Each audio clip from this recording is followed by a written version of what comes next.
Greetings, friends, and welcome to the woods. As you can see, I'm in camouflage today, or what passes as camouflage for the kind of environment that I walk through. Whenever I'm not feeling at my best, I like to avoid having to do very direct warding, and so being quiet and blending in usually is the best way to handle things. I think I may have already shared that it's unwise to do very strong spiritual workings when you are not properly prepared, which includes preparing the body, which means detox. I made that mistake recently. I'm suffering the consequences.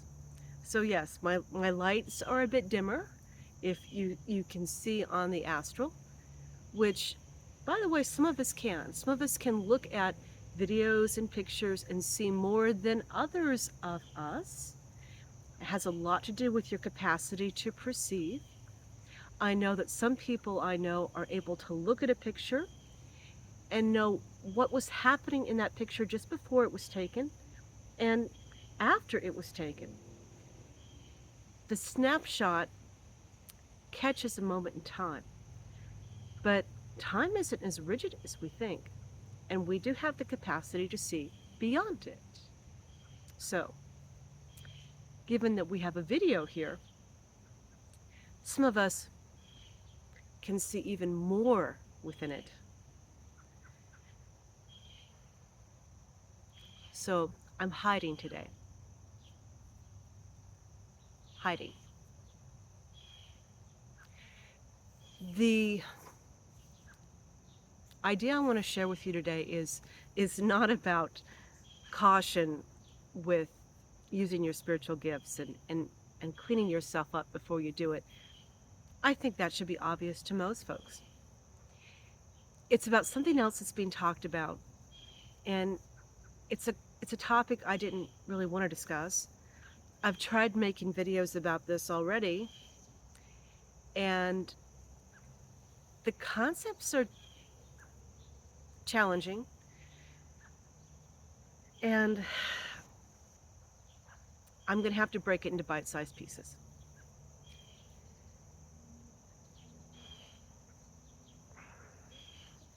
Psychology, science, science-based, supposedly. It tries to be. It sometimes is. It's the new religion. It's it's the societal sanctioned way of looking at spirit. And for a large part, their way of looking at spirit is to deny it exists.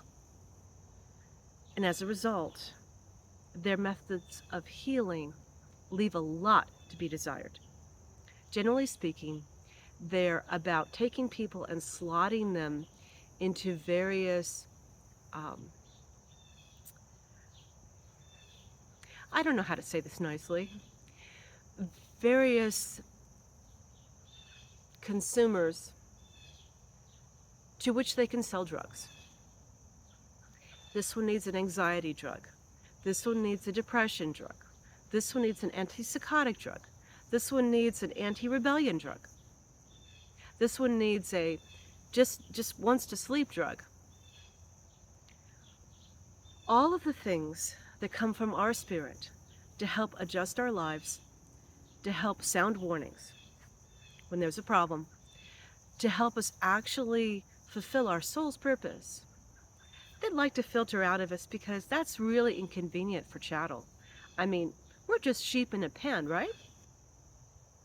We're there to be harvested. We're not supposed to have thoughts and feelings and ideas. We're not supposed to be sovereign beings. Now, I have to be careful about that because there are many psychologists who got into the field because they wanted to help people, who have legitimate spiritual abilities and are trying to bend the system from within in a way that does help people, that allows them to manage crisis and get on the right path And sometimes that's what you need.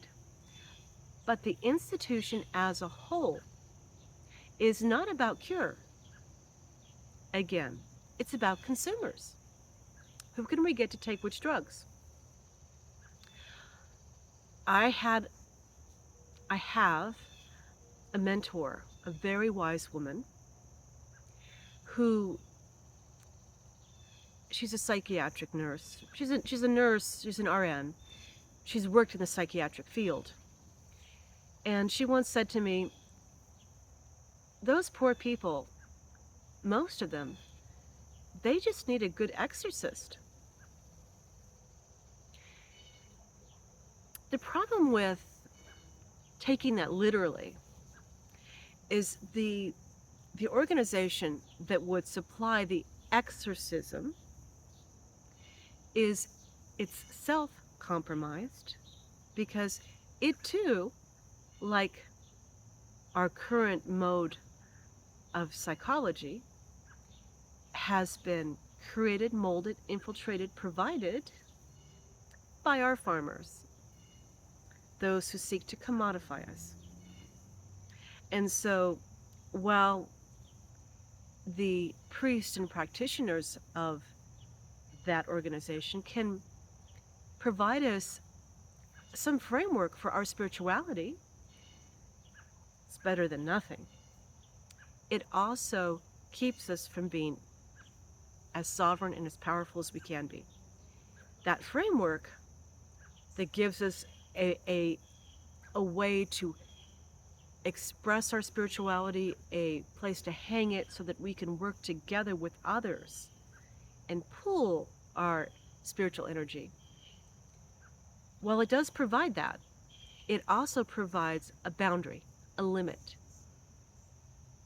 So far and no more. You can't go past it without being labeled a heretic or worse.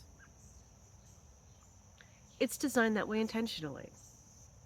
The only people it wished to allow true spiritual sovereignty are the people at the top, and only within the limits that our farmers provide. So, those who suffer what we call mental illness, it's difficult for them because our system is not acknowledging that we are multidimensional beings. And as a lot of their issues come from not this spiritual, physical, consensual reality plane, but beyond that, something more ethereal. Because of that, we can't cure them. For the most part, we can't cure them. We can counsel them, we can drug them, we can teach them to get along, a lot of them. We can manage small crises, help them get back into consensual reality, into the grind, into the wheel, the cog in the wheel that they're supposed to be, if they're truly chattel. But we can't cure them. We can't, those institutions can't truly teach them how to manage the sensitivity of spirit that many of those people have. And addiction is part of that. With addiction, you have people who are trying to compensate for the fact that they feel more, see more, sense more, know more, and they're not able to shut it off. Their internal editor isn't as strong, or they don't want it to be. They want to know the truth. They want to know the world. They want to experience all of it, not that little box we're supposed to be in. This causes problems, because when you start connecting outside of yourself, you start running into predators and parasites. A lot of the problems are caused by parasites. They feed ideas and thoughts into you with the intention of provoking an emotional response, which they soak up. It's no different from having an internal parasite, a tapeworm, that's feeding off of your nutrition, So you don't get any. No matter how much you bring in, it's stealing that from you. No matter how much emotion you bring up, how much of your vitality to fend off the negative thoughts or ideas or images that are being bombarding you, it's not going to be enough, because what's attached, it's already in your field. We need to talk about how to actually solve that, but I didn't want to get into that until I introduced some of these concepts. And again, this has got to be bite size. So we're going to stop right there, and welcome to the woods.